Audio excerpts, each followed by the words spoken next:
Molweni bantu bahle baseMzantsi Afrika, ndiyathemba ukuba niyaphila namhlanje. Mani kodwa kumnandi ukuba ngutitshala. Mamelani, namhlanje ndifundisa abantu bam, uthanda ukwenza ntoni? Ndithanda oku batsho ke le nto bathanda uyenza. Ukhona ke ngoku lo mfundi wam onqena gqithi ke lo mfundi.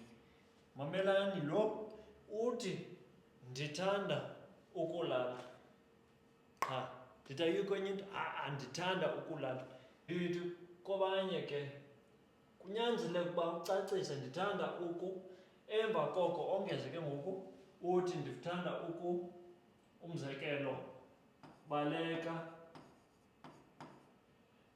nomhlobo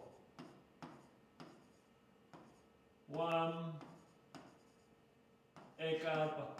Lo mfo ke ngoku ukhethe ulala, ngoku uthi ndithanda ukulala nomhlobo wam eKapa. Ndithi yabona ke mfondini, yazibona uzifake engxakini.